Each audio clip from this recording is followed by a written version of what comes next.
I thank God for the salvation of my soul. My name is MercyGee, and you are watching the MercyGee show. Yeah, today I have with me in the studio two powerful people, one youth and one adult. I'll let them to introduce themselves. I'm a student of George Bush High School, and I'm Nigerian. Yeah. And I have with me on my right hand side. I'm Isaac Farad. I'm a businessman here in the United States. I'm based in Houston, and I'm here just because MercyGee show invited me. Thank you. Thanks for coming. Today's show, we're going to be talking about father and son relationship. Because in America, there is a lot of stuff going on, and this is an African American show. There are a lot of stuff going on. We want to know the relationship between the father and the son. Because there are some youth now, they don't want to deal with their parents.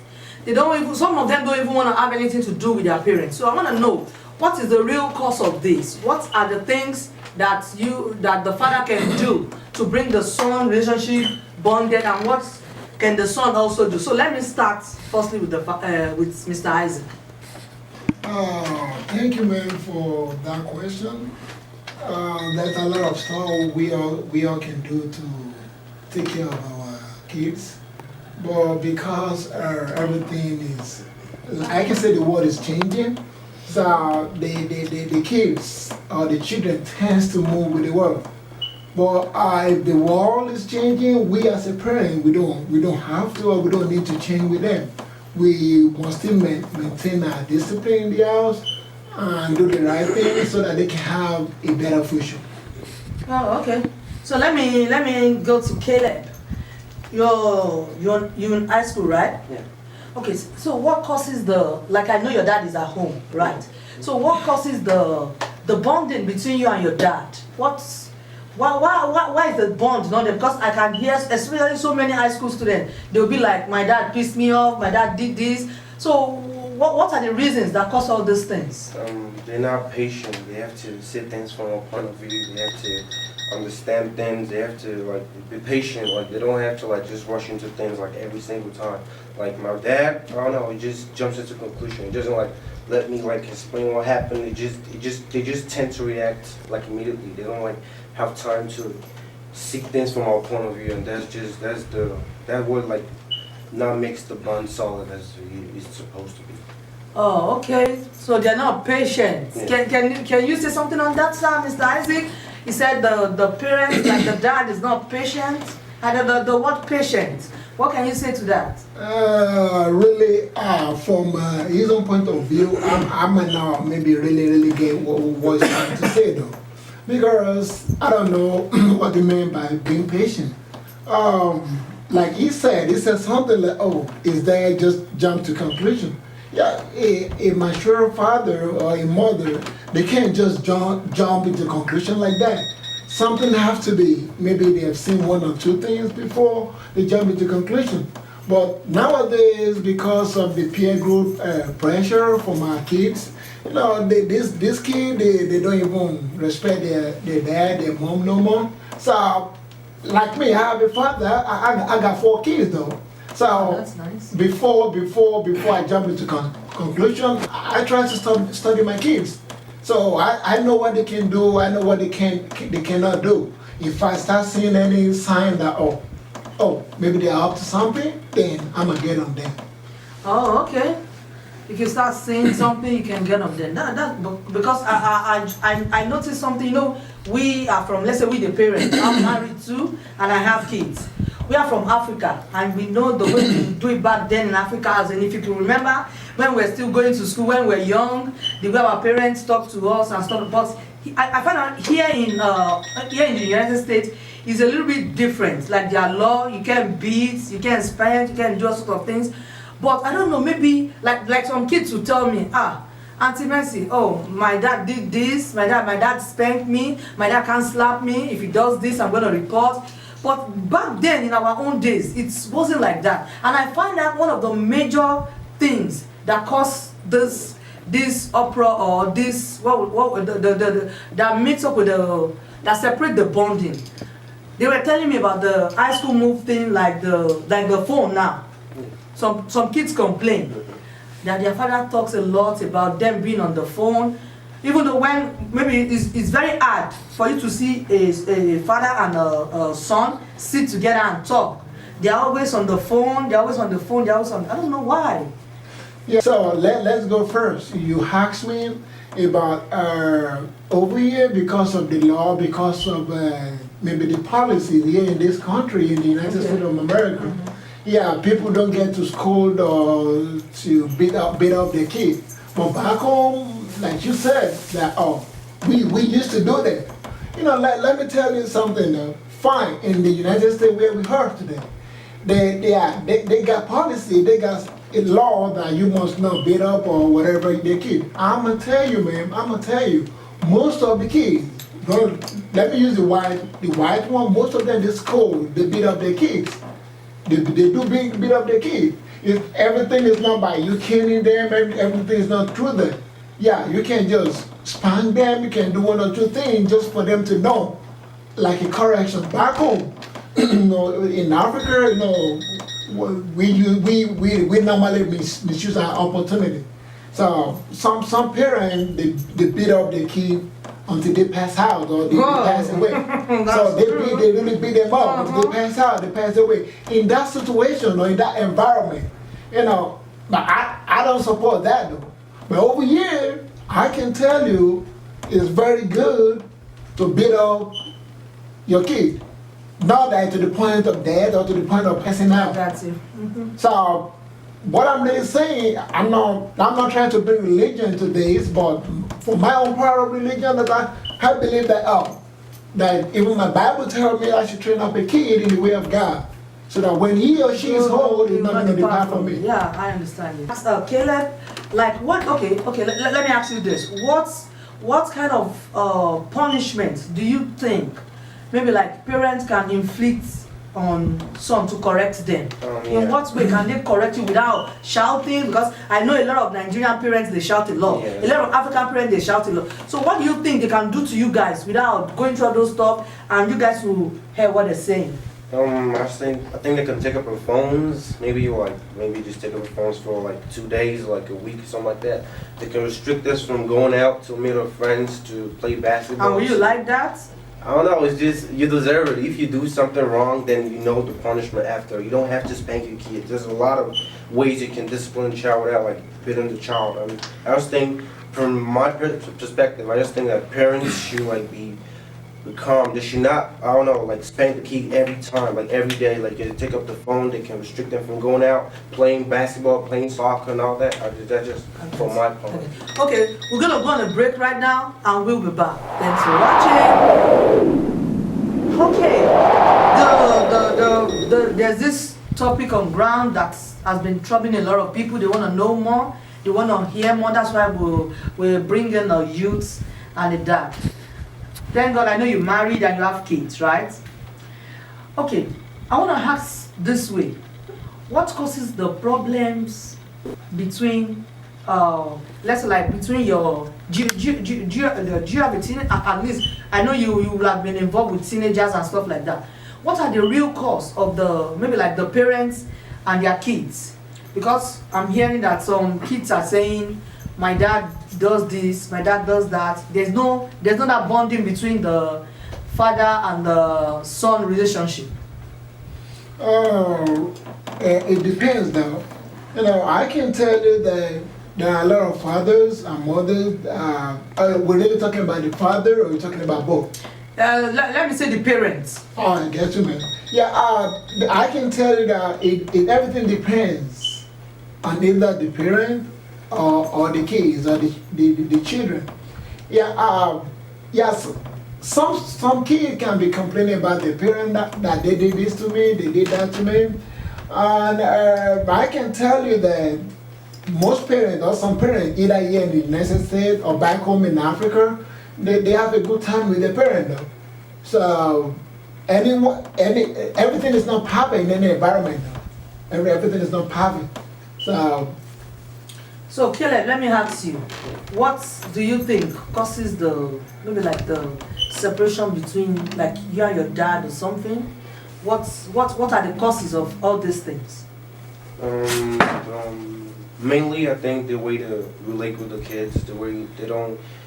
I can't like talk to my dad about certain things like about girls and about like I don't know because About what? About girls? yeah, because they're like there's a certain relationships they believe like you can like you have to like study, be in your books, like you have to read, you have to get all A's, like that's the main concentration, and they don't go outside like the academic. Go outside the box to relate with you guys. Yeah, that's just the main thing. Is that right, Mr. Isaac? He said what Caleb is saying is that maybe the dad, they don't go outside the box. All what they discuss about is just reading and reading and reading. Am I right? Yeah. Just about academics. Yeah, like I said earlier, everything depends on the relationship between the father or the mother and the kids. Some kids, they do have the opportunity with the parents to discuss their heart desire or to discuss their mind with them. And while some other kids, they're like, oh, yeah, I can't do that, maybe because of one thing or the other. But and nowadays, the world is changing. Everything is changing. Now, the kids ain't got no respect for their parents no more. When the parent talk, the kid talk back at the parent. In that situation, do you believe if I talk to my kid and my kid is talking back at me, then it can be free with me and to discuss maybe out of the box, or you know what I mean? He or she can be free. But in a situation that maybe my kid, maybe he or she doesn't do that to the parent, it can be free. But a lot of parents or a lot of people believe that, now, like Africa setting is totally different from here in the United States. I don't agree with that, man. Oh, okay. Then there's this another question I want to ask. Like in schools, I learned most of you youths, you have like a certain behavior you do in school, you have a certain way you do at home. Maybe like you have another, maybe you do in church or wherever you go to worship. Is that so?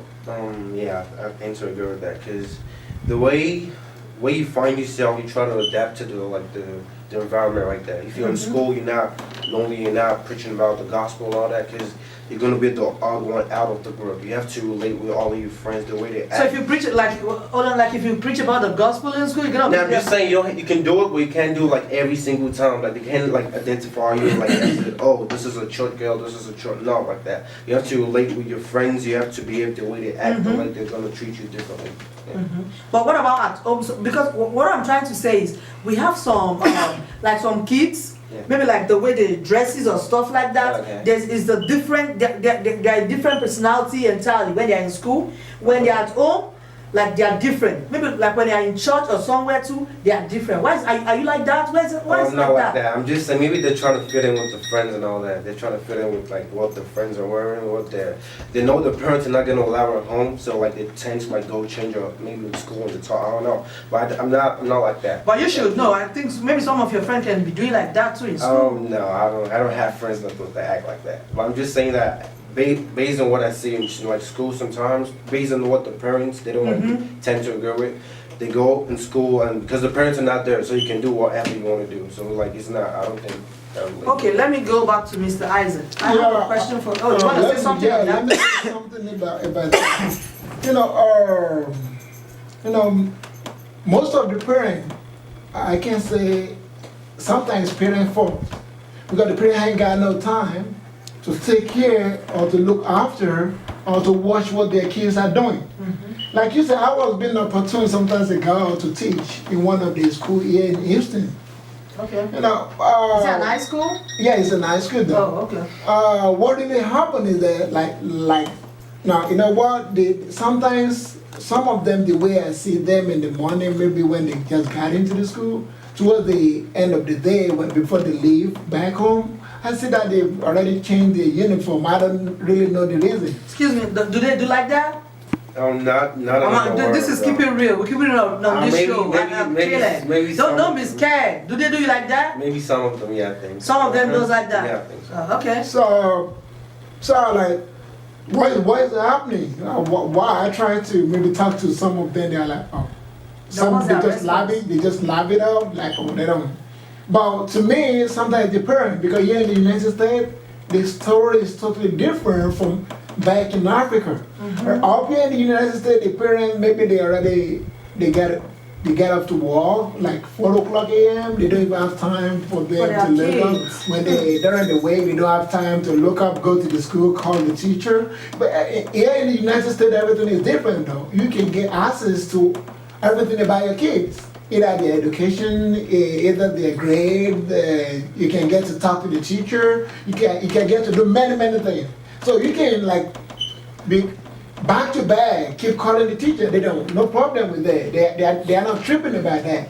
So, but most parents don't even have time at all. So how are you gonna know? How are you gonna know your kid is doing this or doing that? How are you gonna know? Some parents they don't even like in their house. They don't even.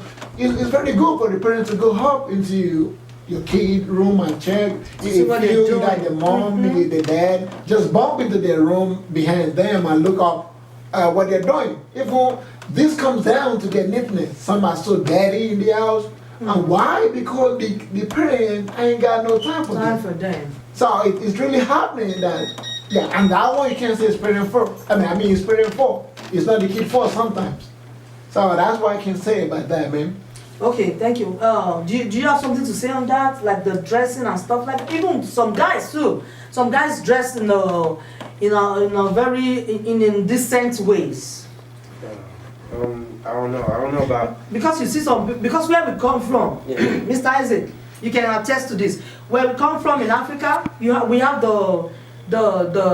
but back then when we had the mode of dressing. You see some kids nowadays, the way they do their hairs, the way they dress, all this like the torn jeans and stuff. Is it what is in vogue or what's really happening? I don't understand. The way they dress in Africa is different from the way they dress over here. I know. Yeah, so I'm just like, as I said before, anywhere you go to, you try to adapt, you try to change. You don't, because kids in Africa, they don't dress like Americans. I don't know, maybe not most of them, but like they don't. It's different. Like for Africa, the way they dress is different from the way Americans dress. So I just think like the norms are different. That's just my point of view. Okay. Yeah. Let me say one or two things. Again, you see some parents the way their kids, even their own present, the way they dress, the way they do the haircut, the way they put the pants on the bottom, they call it sagging up here. They did that also in Africa too. So most parents just pretend they don't see the way their kids are dressing. Those one is really a demerit to the family. I got one of them there in my own house. Okay. You know what? He tried the haircut sometimes that he had it like, oh, is he a teenager? He's a teenager. It's so bad. If you see him, now recently he make like something on his head. Wow. And try to be like complete American. Even the hair, everything like that. But I guess to like call him too harder. This is not done that way. Okay. But some parents, they let it go. And at the end of the day, it's going to be like a burden to the parent. Because by the time they grow up with it, you can't say nothing. You let them do it. By the time they grow up with it, like, oh, now for that's an addict back home, maybe you can help me out. That something fish is not going to be banned, I don't know. It's back home then. Dry fish, it's not easy. They said they're like a bent fish or a dry fish is not easy to straight or something. I've forgotten the way. Alright, I thought you should know better, man. Oh, okay. Then I have this general question before we wrap it up for today. Let me start with Caleb. Caleb, okay. What do you want your parents, like maybe let me say for example your dad, what would you like your dad to be doing to create the bond between both of you? Should pay attention to most things I'm doing, most things should be involved in most things I'm doing. Maybe involved like can you academics, maybe like going out, we should like go out more often and with you? Yeah, go out more often and go to places, I don't know, just relate with me. Like so I can like in the sense that I can like you talk can be to free him. to talk to him. Talk to him without like being like, oh, he's gonna like reply or maybe he's gonna say something bad about what I'm doing. I just the way I can relate with him. Yeah. Together. So Mr. Isaac, what can be done? What do you want your son to be doing that is not doing, that you have an advice for your son or for the teenagers out there? Yeah, I don't really have much to say about that. All what I want for my son or my daughter is to do the right thing at the right time. Is to do the right thing so that I can appreciate her, I can appreciate him. Then they can have a free access to me, I can have a free access to him or her. Not a case that, oh, she's doing it, or he's doing a different thing that is not encouraging me. You know, there's going to be a barrier in between me and them. Though. So, but if the kid is well behaved, just like in the school too, well behaved at home, well behaved in the school, in the area of conduct, I promise you, man, everything will be fine. And we're not going to have problem with that at all. So he or she can be able to express his or her mind to me. And everything that we take them out, they'll be free. But that does not mean you're still not going to score them. Definitely, anyway. definitely. You have to do it. That's another headache. Sorry for me going back home tomorrow. I know. Yeah, they say if you maybe use one hand to get up, Then you use the other one, yeah, to pull them back. Yeah, so by that, I believe. And in Africa, they used to say an addict that it is the one the mother or the father loves that they correct or something like that. Okay, my guest for today, thanks for joining. I really appreciate you guys for coming. God bless you. We can still invite you some other times to join us on this show. Don't forget, this is the MercyGee show where we make it real. Thanks for joining. Hello viewers, my name is Mercy Olamifateye once again. I'll be wrapping up for today. Try to join us next week, same time, same station. Don't change it. Bye-bye.